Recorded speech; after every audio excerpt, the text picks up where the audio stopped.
Welcome to the Coffee with Karen podcast, a weekly chat show discussing everything from holistic health to current affairs from a mental, physical and spiritual perspective. Get your weekly cup of positivity with a sprinkling of woo-woo.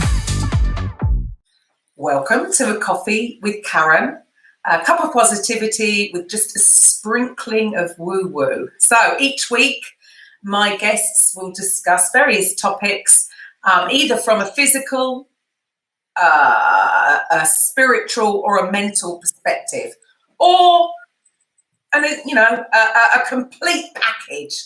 So what have we got today? We've got Judith Quin with us, and the topic today is Liberate Your Voice to Liberate Your Life. So welcome, Judith. If you can share with the listeners a little bit about who you are, what you do, and share a little bit of your story. Thank you for having me, first of all. And who I am, what I do, and a little bit of my story. I will try and keep it succinct. But I am, what I do, we'll start there. So what I do is I help people liberate their voice. So give them the confidence to express themselves fully and with the courage of their convictions and connected to who they really are, free from, so liberate your voice to liberate your life. So free from the restrictions, the labels, the expectations, the identity that has either been put on you through your life or that you have taken upon yourself, but actually either doesn't ring true anymore, or because of the identity, the labels, the role you thought you had to play, that role itself has actually kept you playing small. So you haven't used your voice, you haven't spoken up, you haven't shared ideas. It can be as simple as sharing ideas in a team meeting. Or I had one lady who, she just wanted to be able to order in a restaurant without the waiter saying, sorry, pardon, like 3 or 4 times, because her voice had just been kept so physically quiet that she just didn't embody, she didn't have the confidence to embody who she was and say, this is what I want. So it's vocal confidence in every area of life. And when you liberate your voice, the miracles that seem to happen, the liberation that happens in life, the freedom, the power that comes to people when they find their voice is amazing. So who I am is sort of a reflection of that, I suppose. My background, I only ever wanted to be an actor. So when I was at school, I went and became an actor, which for most people, it's not as glamorous as you think it is. So it was lots of standing on street corners and handing out flyers and temping jobs and all sorts of things, but following my passion permanently. And that led, I've also always been an holistic or intuitive healer. So massage was originally, excuse me, just before we came on here, I had a massive sneezing fit. So I think my physiological body is still trying to clear that. And so I've always also been an intuitive healer. So massage and energy work. And eventually I trained in that. So I was massaging and acting. And one day, one of my massage clients, when I discovered voice vibration sound healing, which I'm sure we'll talk a little bit more about, which is the stuff that in some levels is really physical and practical, but in other ways can be maybe just a little bit more than a sprinkling of woo. So, excellent. And it was one of those massage clients, and she said, you're an actress and you do that weird stuff with sound. Could you help my husband? He's got to give a speech to 80 solicitors in a couple of weeks, and he hates public speaking. He hates being the center of attention. So I said, maybe, went and helped him, and that's where everything really clicked in together. And then I was working with other clients, and one of my clients, she was a life coach and a corporate training coach. And she said, I didn't know you were a coach. And I don't know what you're talking about. I've never heard of coaching. But what you're doing is coaching. The way you're talking to me, that you're coaching.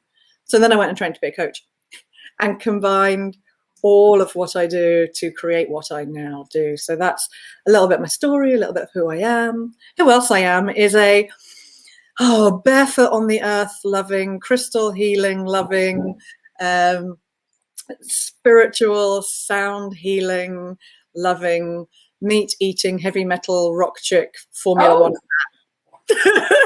Well, there you go. What a mixture is that? Fantastic. Exactly.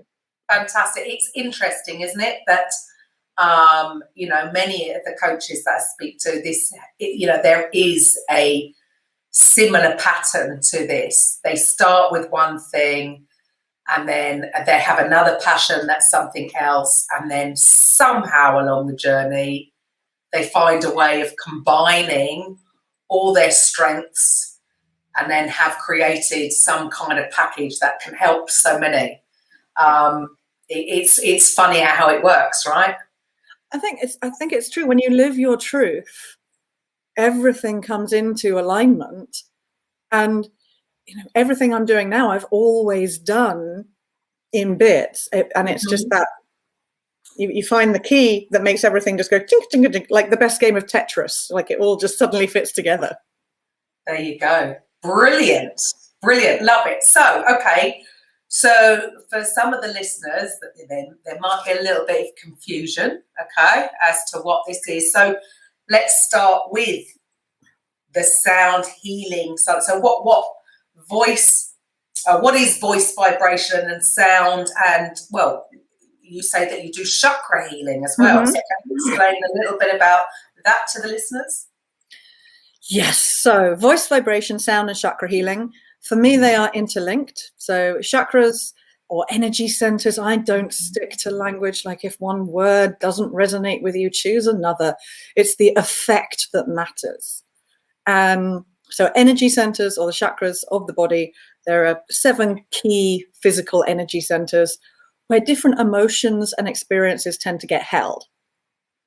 And voice vibration, sound healing, any sound healing. Right? So I'm sure the listeners have heard of gong baths, or drumming circles, or Tibetan bowls, or crystal healing singing bowls. There's healing with didgeridoo. Right? So sound, any sound healing works on the sound waves. So we come to physics, right? Sound waves are a physical element that travel through your body. Water and bone are both amazing conductors of sound. So whether you're lying in a sound bath or receiving voice vibration sound healing, and for me, the most powerful thing is for you to be sounding your own voice, because it's the only sound healing that works from the inside out, because it's your voice, it's your energy, but you will feel the physical vibration of the sound waves. And you know this, if you've ever been to a concert and stood near the speakers. Right, I used to sit in them. People used to find me and go, "Where's Karen? She's sat in a speaker." It was that whole vibration. Yeah. It when a lorry goes past your house, a truck goes past your house, and you feel the vibration. It's partly the physical vibration of the truck on the road, but it's also the sound. So this is how sound healing works. It travels through your physical body, and we hold on to the experiences that we've been through and the emotions that we feel. We hold on to those in our subconscious brain and also in your cell memory. So when the resonance of the sound waves matches the energy, the resonance of those emotions, that's when we have the big release. So, for example, I always use the example of when an opera singer can match the resonant frequency of a crystal glass, and then the crystal starts shaking because you've matched it. And then if you hold that tone and keep on toning that tone for long enough, the crystal will shatter. And it's the same with the emotions in your body. So that's how sound healing works. And that's why I use voice vibration, because it's human, it's personal. And when you are doing the sounding, so you can either receive it, like I sound for people, or when you start doing it yourself, you know where there's a block. Because if you're going, and your voice goes, or your throat tightens, or you get tightness in your chest, there's a great indication that you're holding on to something. And that's where the chakra or energy center bit comes in, because there's different energies and different emotions held in each of the different centers. Fascinating. And there you go. It is really combining the mental, physical, and the spiritual, because yes, even if listeners can think, oh, that's, there's nothing in that, what you just said about the opera singer and the crystal, that's fact. It's fact. People have either seen it, heard of it. That's science. Yeah. So we know that it is there and it has some effect. So it just goes to show, at the end of the day, that's all we are, is energy, and we're vibrating at different frequencies. And I suppose, well, even people are listening to this on the radio, at the end of the day, there must be, I always think, this room, there must be, if you could hear everything, it would be horrendous, wouldn't it? Because there's so much going on. Because if they're tuning into Mint Wave, they can hear us two having this conversation. Mm-hmm. And they tune into something else and they hear a Capital Radio. It's all here at the same time, and the radio is just tuned into that frequency. So people know this on a conscious level in a certain way, but then having a deeper understanding of it and realizing that you can actually use it to heal. And I do think people are coming into that understanding that, vibration. I'm all for vibration. And the two go together. Yeah, and your voice is vibration. So your voice is made by air traveling through your vocal folds, or vocal cords, as they're more widely known. So the air travels through the vocal folds and vibrates the vocal folds to create your voice. Now, if there is more tension, if there's more tightness, then the notes tend to be higher in pitch. And if there's more relaxedness in the vocal folds, then the voice is lower. If you have physical tension, if you have fear, nerves, uncertainty, worry, concerns, if you are cut off from your emotions, if you're someone who doesn't like to let people in and you like to hide everything, then what happens is there tends to be a lot of very little frequency below the neck. So that's when you get people in life with their voice is very much up here in their head. And even if they've got a deep voice, it might be a naturally deep voice, but it's still somewhere here in the head, as opposed to actually, and this is the emotional element, the mental emotional health bit of allowing people in to hear how you feel. And so your voice is physically vibration, and we hear through vibration. Like the sound waves travel magically through the air, like you say, whether it's the radio or us, or the humming of electricity in a room. If you're in a quiet room and you focus your hearing, you will hear the humming of the electricity. And that is the sound waves traveling through both your body and your ears and vibrating the tiny hairs and the minuscule bones in your ears. That vibration is what gets turned into sounds and words. So your voice is literally physically vibration. Mm-hmm. Then we have the energy of the emotions and our thoughts. So it's not just our feelings, it's the thoughts that we're having that then get reflected through the vibration of your voice. And that's why people hear you the way they hear you, and how your voice changes and how it sounds. So you might be with one group of people, your voice might have a slightly different tone to another group of people. Your voice will have a different tone speaking to your lover than to your mother. It's that's the way it is. Wow. So it is linked to, your thoughts will create a feeling. So all that is all linked, isn't it? It's all interlinked. Oh, yes, you do cover all three areas. Yes, mental, physical. And there's definitely a little bit of woo-woo. But I think for some people, they need the physical, the mental to sort of make them believe. And then, yes, there's still a little bit of woo-woo out there as well. So you do sound healing, so vibrational healing. So you say you do it, so you create some kind of sound to heal someone, or you're getting them to do it for themselves. Is that what you're saying? Yes. Yeah. And it depends on the type of session, depends on the person, depends on their situation. So I will always get my clients, whether they're online or in person, I'll always get them to hum with me to start with, just so that they can feel their own vibration where they're actually at. And that's really simple. And listeners can do it now. Just gently place your hand on your chest and you breathe out through your mouth, breathe in through your nose, lovely indulgent breath. And then just hum. And just do it a couple of times. And if you change the tone of your hum, you'll notice if you do a higher tone hum, that will vibrate somewhere different. So my lips completely just tingled then. If you do a lower tone hum, that'll drop into your chest. So it's about, you can play, so you can be really conscious and focused with this if you want. One of the ways that I help people is to reduce either emotional or physical pain. So it doesn't matter whether it's emotional pain or physical pain. And we go through a process where you visualize that pain, you give it an identity, a form, and then you're like, okay, so if that pain had a voice, if that pain had a sound, what would that sound be? And people come up with all sorts of amazing things. We've had,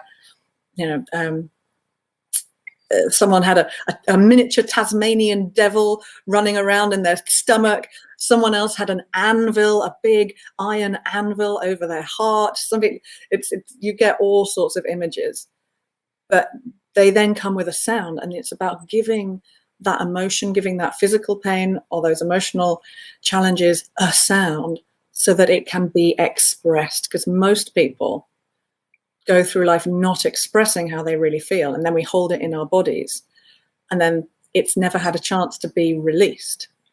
So by doing this, we release it and give it a voice, and we're acknowledging our challenges. Whereas, of course, it's much easier to go through life going, no, it's fine. I'll stuff that one down, or I'll ignore that, or I don't want to look at that. So this way, without having to talk, so a lot of clients do end up talking as well. But if you're in this place where you don't want to be speaking about stuff because maybe that's too emotional or it feels too personal or you don't want to share it, then by just giving it a sound, so like, blah, blah, blah, blah, you can just sound it out until you feel like, oh, actually, it feels like it's lighter. Wow. That's really fascinating because, where does this all come from? Why are we brought up to, stop these feelings, or like you say, just, push them down and just carry on and forget it? And like you say, it's, our cells, there is cellular memory. We do have cellular memory, and whether it is in your subconscious, those memories attached to strong emotion are going to be trapped somewhere. And it makes sense. It does make sense. So to release it, and I like the idea of it linking with the chakras. That makes a lot of sense. But where does it all? Do you think we've always been like that, or do you think this is more of a recent phenomena in our society? I've not done the research on it, but I'm going to go with it's a more recent phenomena in our society, and it's very much in the more closed societies where community has become less. So there are still some. I think there are some communities where, for example, grieving, for example, and I'm aware that that's quite a close subject for you at the moment. But there's some communities where grieving it's a big, loud wailing. It's permitted. It's invited. You're allowed to. You're allowed to wail. You're encouraged to wail and scream and ululate and let it all out.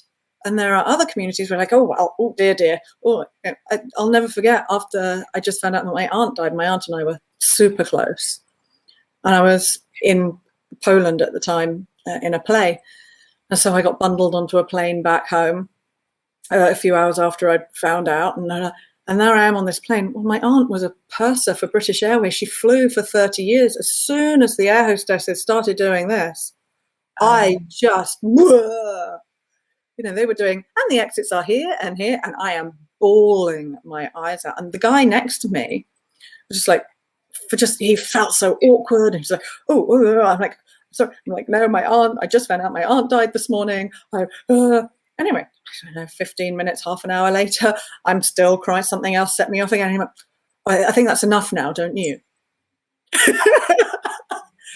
But people there's a lot of communities where that people avoid emotion. They don't like it. They find it uncomfortable. Well, we do. Yeah, I would admit that throughout the whole funeral, I'm trying not to. It's the natural. Well, it's not natural. So it's obviously something I've learned. Yeah. That I've got to be quiet. So you're trying to suppress it, trying not to cry. Yeah. Whereas actually what you're saying is that's what we should be doing. We should be releasing it. You should be allowed to cry rather than trying. And it actually hurts you, doesn't it? It gives you a headache. I come out there, I've got a headache because I've been trying not to cry. Yeah. And you feel it physically in your whole body goes tense. And it's the same with elation, right? We can go to the happy emotions too. And in the coaching world, a lot of our stuff is to help people get rid of the challenging stuff. Mm-hmm. But again, we don't like people who are overly effusively enthusiastic. It's like, oh no, that's not very polite, is it? That's not deemed as, well, keep it down a bit, It's like, absolutely, and which is what I always think that's the thing we should be doing, shouldn't we?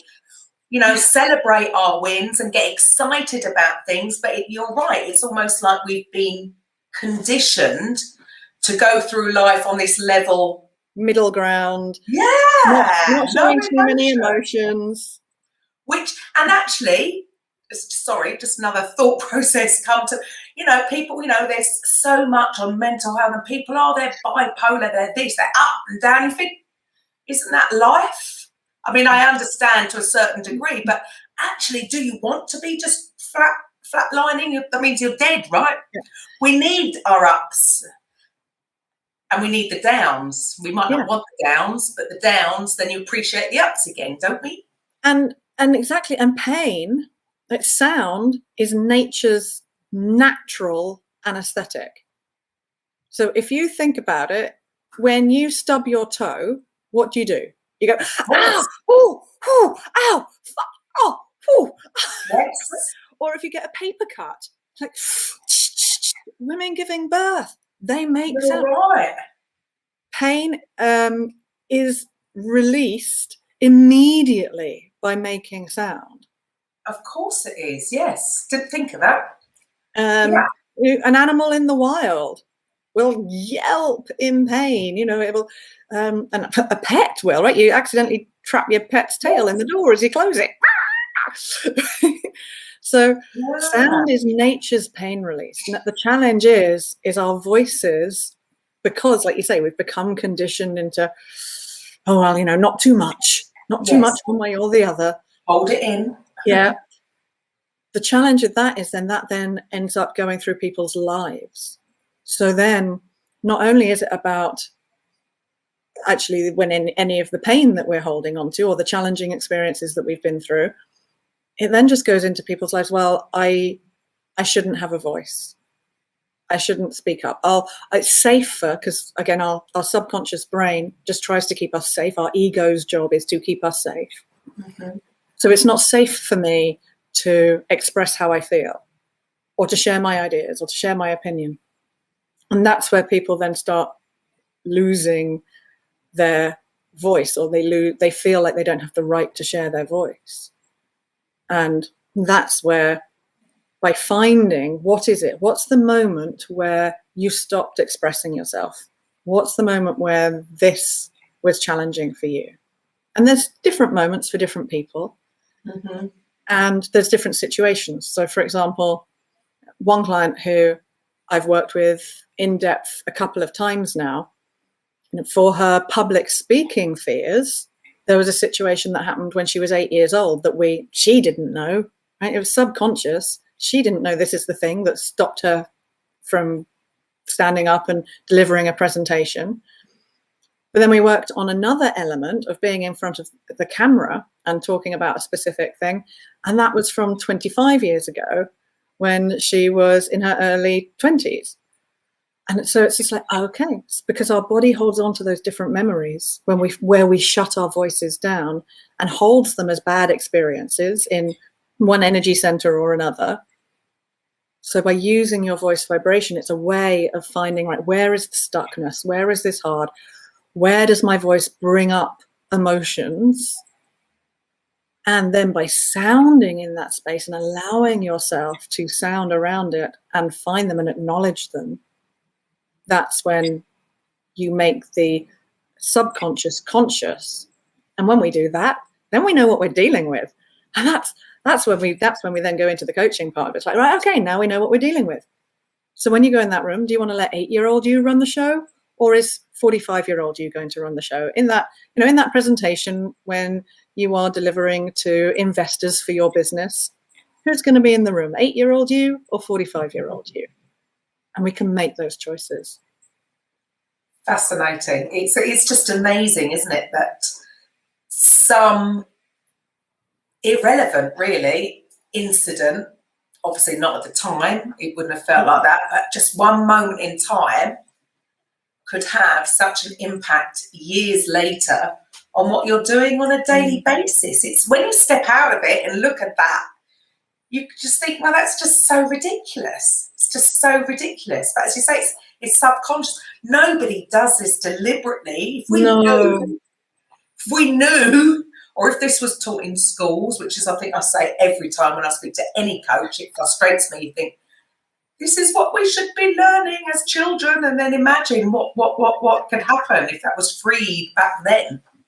So how does it really impact, or how does it have a positive impact on people's lives when you do this? Well, I mean, I suppose, are you going for the same impact if you do it for them versus them doing it themselves, or what is the best way? The best way is a combination. So it depends on the person. And I combine voice vibration, sound and chakra healing with vocal confidence and life coaching. So it depends on what the person is coming for. I worked with a woman she's a doctor. She was a GP. She was a partner in a practice. She's now retired, but she still runs, ironically, she runs a pain clinic.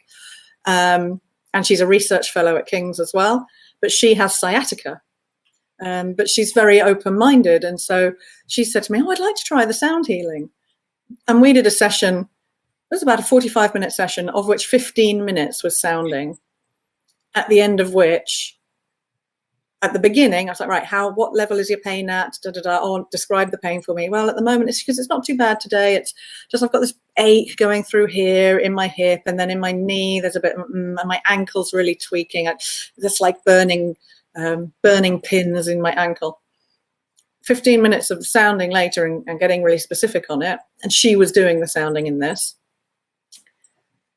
She stopped. She went, it's gone. It's like this tiny little, she's like, there's like a shadow of a memory of the pain in my hip. She says, nothing in my knee, and my ankle's completely disappeared. So, wow. So that's an example of a physical release. Right. And we know that's physical because, like, for instance, I was a sports therapist for 27 years. So I would use an ultrasound machine. Mm-hmm. What's an ultrasound machine? It's sending in sound waves. And any woman who's had a child, the only difference is it's attached to a monitor so you can see the baby. It's all the same, isn't it? It's sound waves going in. So I would use it to heal specific areas because the sound waves going in are going to have some interaction with the cells. What you're then doing is doing it for them, and more, and even better, helping them to actually aim that sound to that area. That's just absolutely fascinating. You don't need an ultrasound machine. No. You can do it yourself, from internally out. Absolutely fantastic. Yeah. And obviously, if you're wanting to break down kidney stones, it's another thing that sound waves are used for. Then you want to go to the doctor and get the actual ultra high frequency sound wave machine to break down the kidney stones, right? There is research being done at the moment with, there's specific frequencies that might be beyond the human range that do that. And the same in the ultra high frequency sound waves.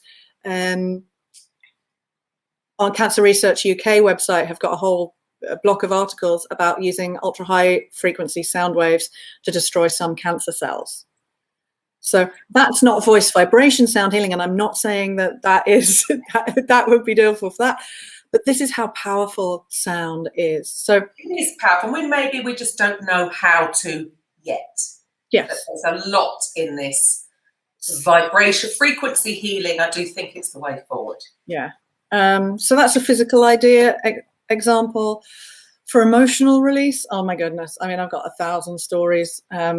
People coming on my retreats or working with me, and it's the relief of acknowledging what you've been holding, because most of the time, because we don't know, we're so used to living with a certain amount of background stress, tension, emotional pain, mental torment, that we just think that's our normal. And then when you sound and you open it up and you go, oh my goodness, no, actually my solar plexus was so tight with me trying to control everything. Control is one of the solar plexus things, and identity is the other one.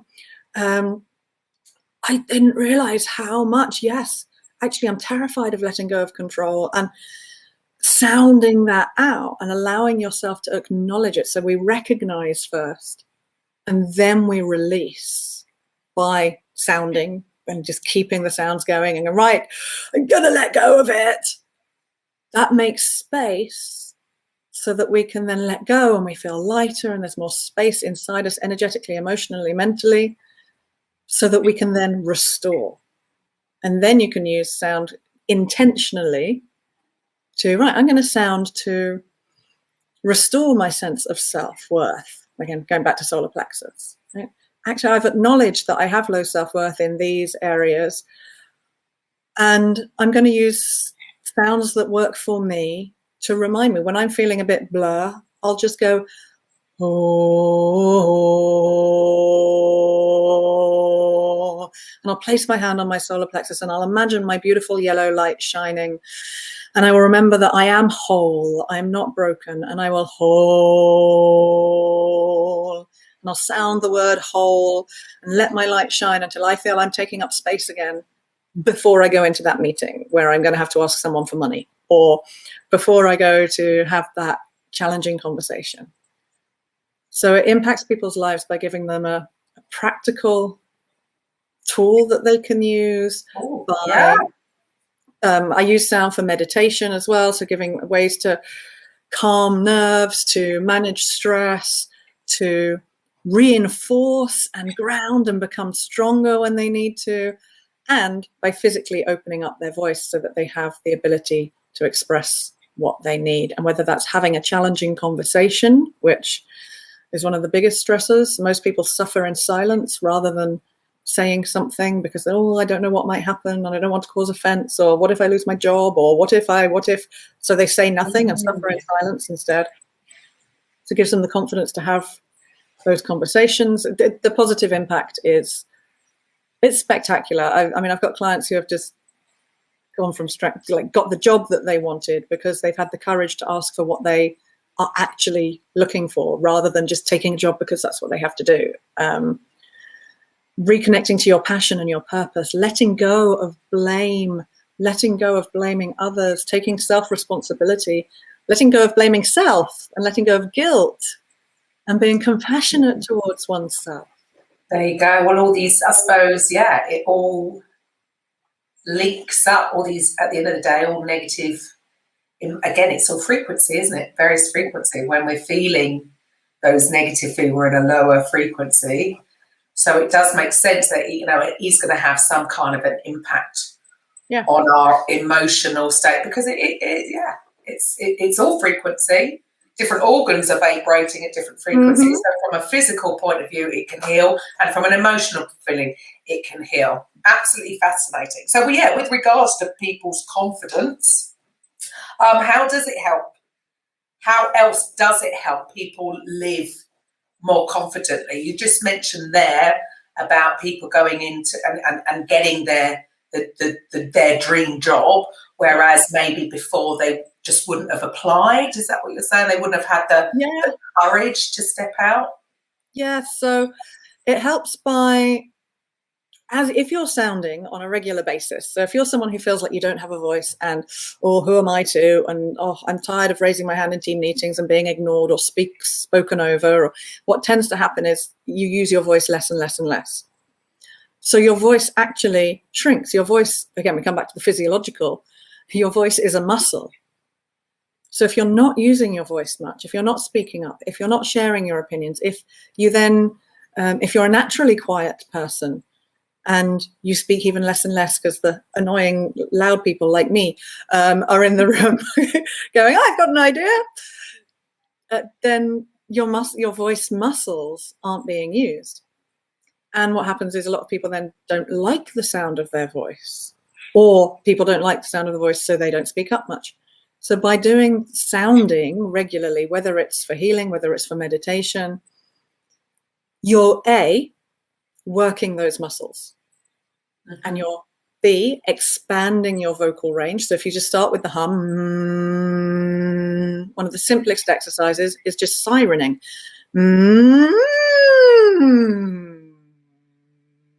So you're working the vibration of your muscles to higher and lower, giving you more range. But at the same time, you're getting used to using and hearing your own voice. And once people get over the embarrassment, the self-consciousness of making funny sounds, it's like when you can get past the hum and opening up into the R, when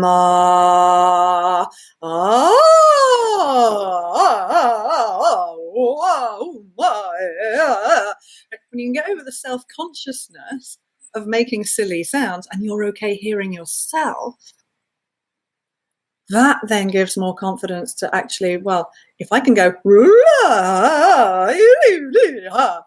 on my own in a room, I can go to a networking meeting and say, my name's Judith, and I'm passionate about helping people reconnect to who they are so that they can speak with confidence, with clarity, with the courage of their convictions, no matter the situation. I can go into a meeting and say, yes, I would love to work with you. My 2-day workshop starts at £179 and goes up to $279, depending on where the tickets are at the time. I can ask for that money. Like me, when I started out as a massage therapist, years as an actor gives you very low self-worth because most actors are paid nothing for most of what they do. It's a lifetime of doing things for free and hoping to be seen.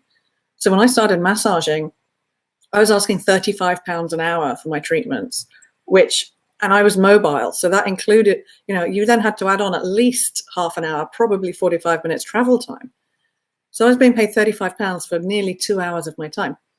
When I moved up to £50, just that £15 an hour, having the confidence to be able to say, it's £50 an hour without going, it's £50 an hour? Is that okay? But I could offer. But if you want, I'm automatically discounting with the tone of my voice. I'm letting you know I'm not confident in that. Yeah. So the more people sound, the more confidence they have hearing themselves, and that gives more confidence to use voice. And I have the other side of my business is whole vocal confidence methods and formats and training. So, but on the sound healing side, it's literally, actually, I'm used to hearing my voice now, and I'm not judging my voice myself. And that's the subconscious fears of, people don't like my voice, or I don't want to be perceived as loud. I don't want to be perceived as arrogant. So I'll keep my voice small. But if you're sounding regularly, then you're more confident to open your mouth and actually hear yourself and be heard. Wow. There we go. Why is it that we even are so bothered about what somebody else could think of us. There is just such a pattern with everybody I speak to. There is this why have we all been conditioned to what? I mean, that's one of the biggest things I think I tell my girls. If there was one thing I could teach you, is not to care about what others think of you. Yeah. I mean, it's huge, isn't it? So you're saying that it has an impact on so many people? On everybody. And again, that's primeval. Right? That comes back to the amygdala, the fight and flight, and to the fact that human beings were meant to live in small communities, tribes. And if you got kicked out of the tribe, surviving winter is going to be hard, right? You can't kill a woolly mammoth on your own. No. So it's that annoying amygdala at the back going, got to belong, got to belong. If I say one thing that someone in the tribe, the work colleagues, the family, the whatever, that someone doesn't agree with, well, if they have any kind of power, they might tell other people and then they might all decide to kick me out. So I'll stay quiet. Right. So then people don't open their mouths. They don't say anything because they think, well, what we need is for everyone to like us, for everyone to agree with us, or to not say anything that's going to rock the, people please. I work with a lot of people pleasers. Either there's two kinds: high achieving people pleasers, who are the ones who you kind of go, oh yeah, look at them. They're a doctor and they've got this qualification and that qualification and that qualification. And who are they trying to please? Right? Look how qualified I am. Or the serve and support people pleasers who, it's like, oh, well, no, I'll never set boundaries and can't say no. But it's all about, it's okay. I'm trying to find where I belong. Mm-hmm. And if someone doesn't like what I say, then what if I get kicked out? Right.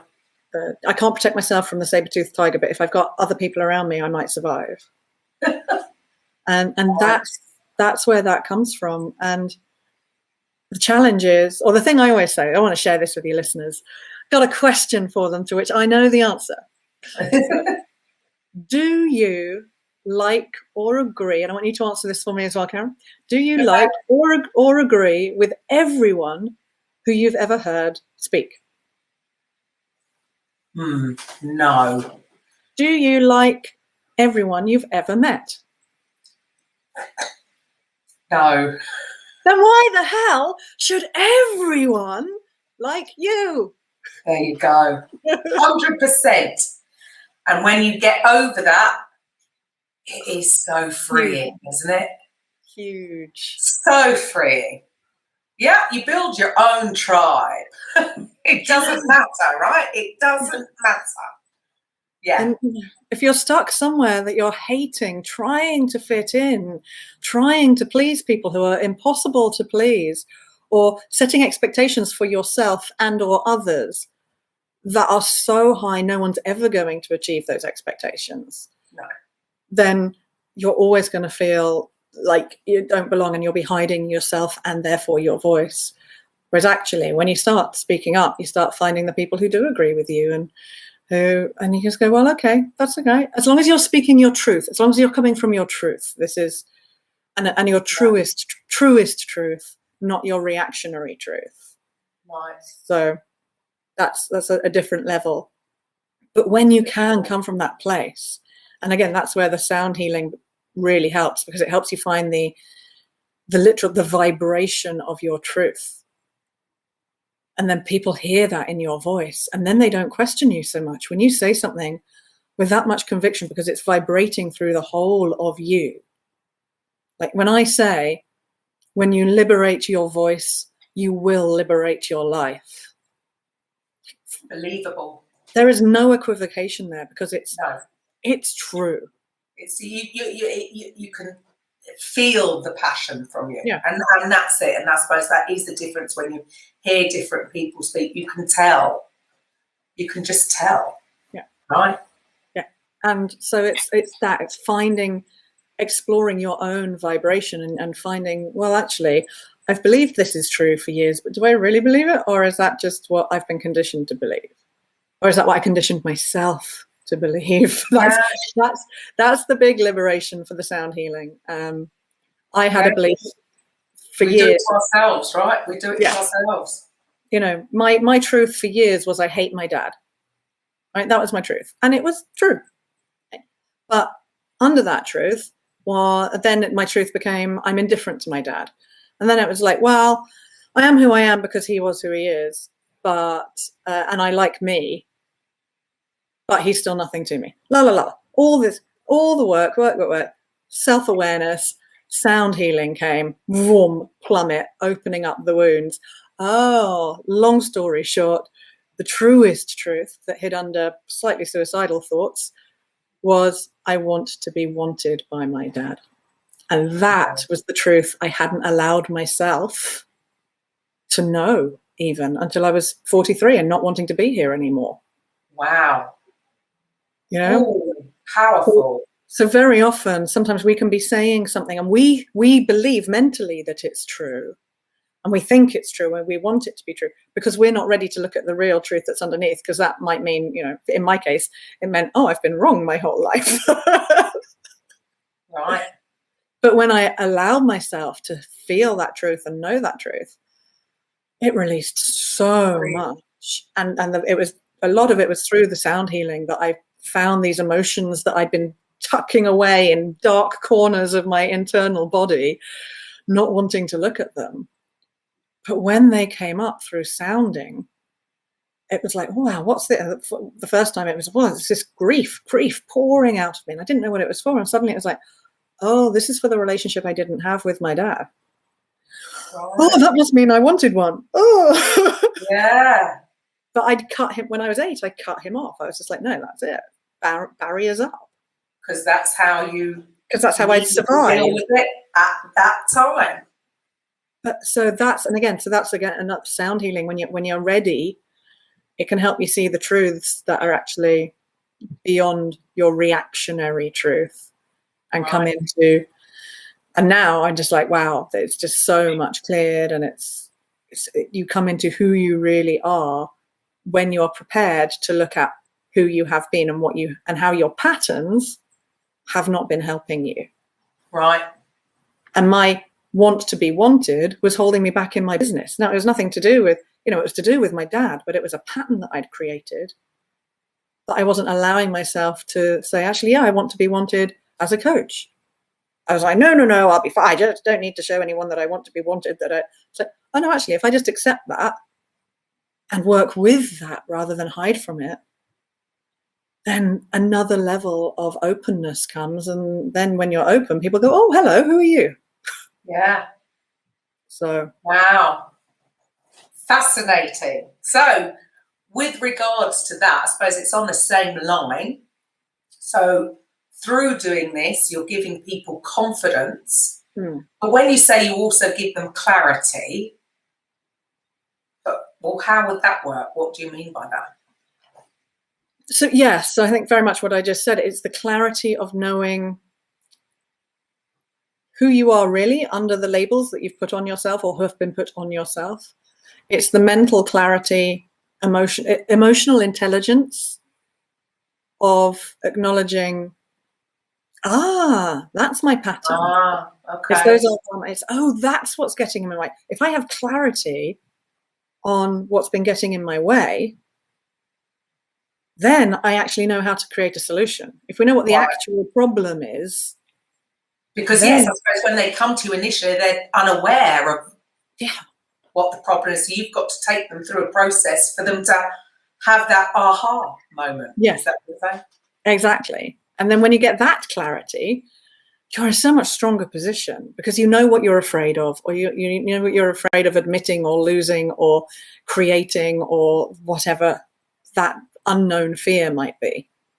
And when we get clarity on that, we can then go, okay, we can then get clarity on, so what do you want to create? What is your passion? What is your purpose?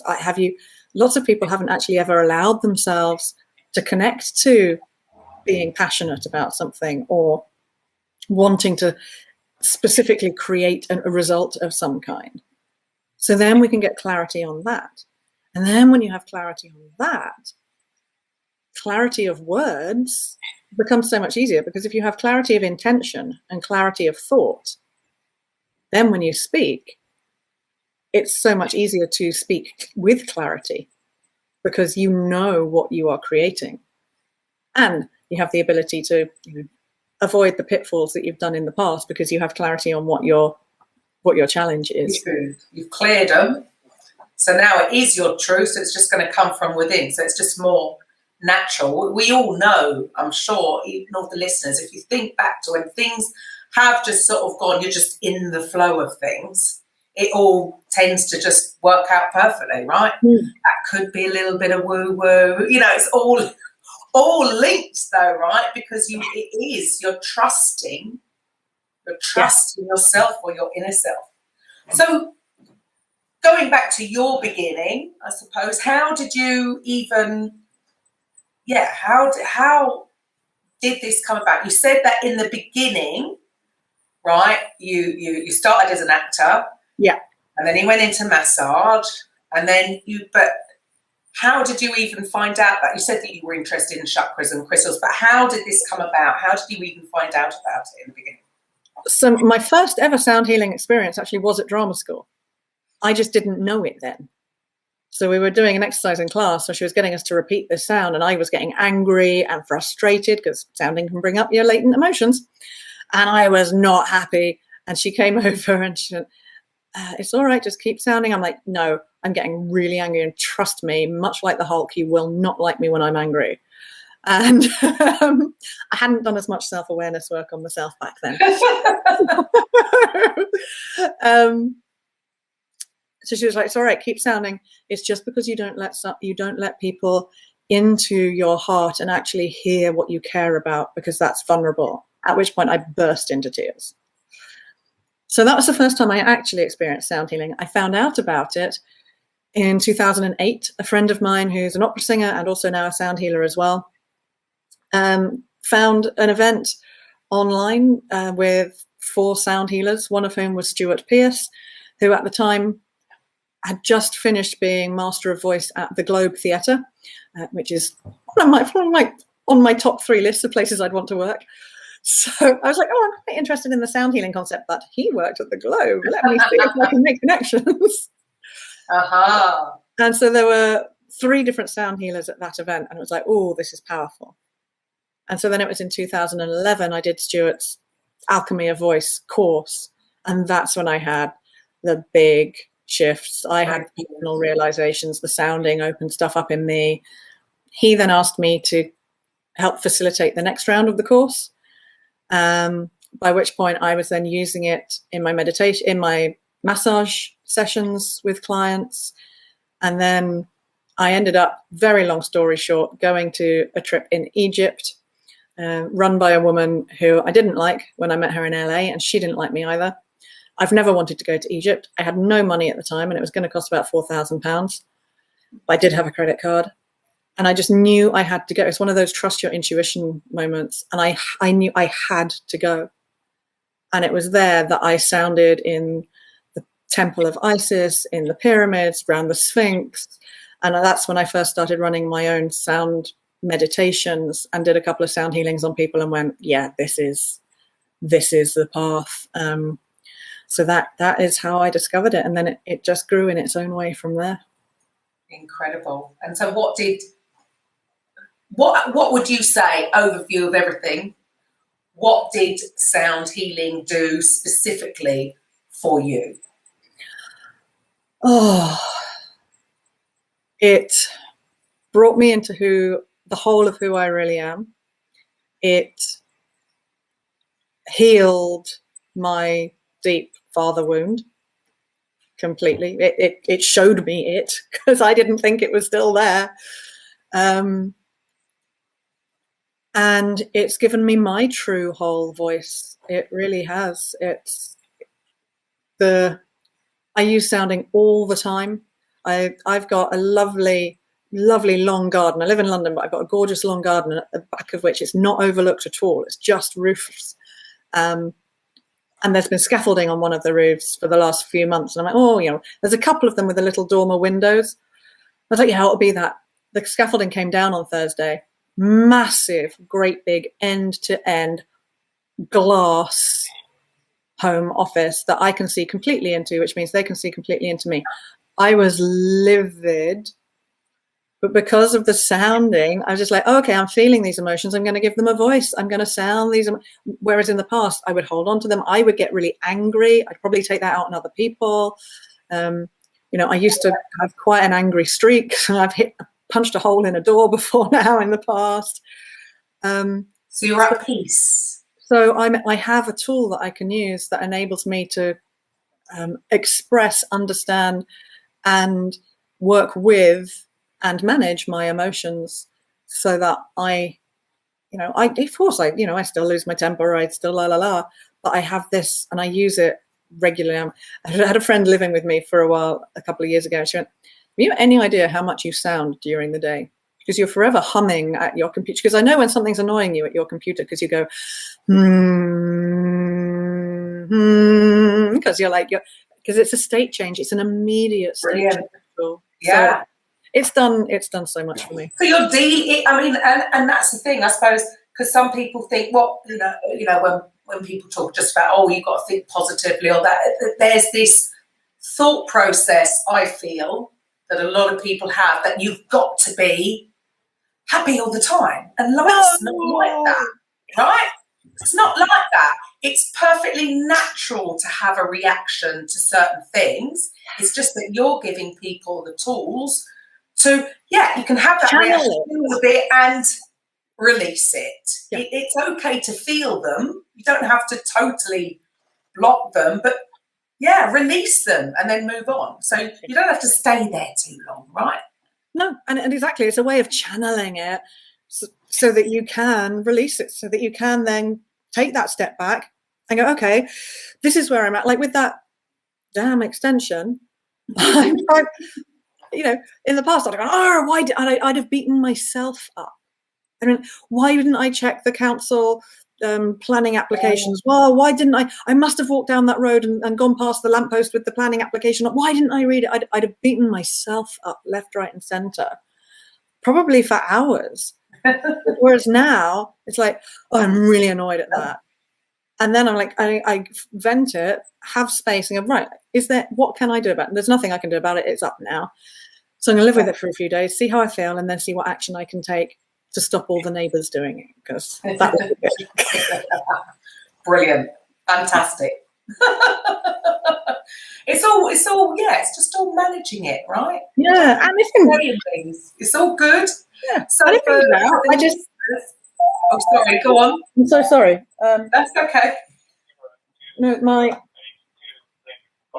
my phone's just gone off. There we go. So for the listeners, if they want to get in contact with you, how do they find you? Everything is at Your Whole Voice. So yourwholevoice.com, and my Facebook page is Your Whole Voice, whole with a W, as in your whole self, the whole world. Instagram, I'm Your Whole Voice. I'm on Clubhouse. You can find me on Your Whole Voice. Brilliant. And what sort of things do you offer? So a brief sort of overview of what can you do for people? So I have one-to-one sessions that we can work on a specific challenge. I have ongoing coaching programs if you've got a longer just process that you want to work through. I have workshops and retreats, so you can come and get a deep dive and a bit of intensive and share the experience with other people. There are online courses, books, oracle cards that I've created. They're a great thing, actually. The oracle deck, you can just pick a card and make a weird sound. Or if you're interested in just playing and exploring, I have a weekly meditation. So you can come, and the first 3 of those are free. So just come and try it, because you've got nothing to lose. And that's online, so it doesn't matter where you are. Fantastic. Perfect. So thank you very much for your time, Judith. I love it. Yes, I'm an absolute fan to do with vibration and sound. I did go to my first, what's it called? The bath meditation. The sound bath meditation. I went to one for the first time ever, literally, 3 weeks ago, 4 weeks ago. So that was my first experience of that. Yeah, fantastic. Both me and my daughter went, actually. I love it, and it does sort of link in with, stuff that I've done in the past for healing. So we know, yes, for some people it might sound a little bit woo-woo, but we know from an actual physical standpoint, science fact, that it is there, and it does its thing. So, if any of the listeners out there need help in that area, then please get in touch with Judith. So thank you for your time, listeners. Fantastic. I will be back next Monday with a Coffee with Karen. Till then, bye. Welcome to the Coffee with Karen podcast, a weekly chat show discussing everything from holistic health to current affairs from a mental, physical, and spiritual perspective. Get your weekly cup of positivity with a sprinkling of woo-woo.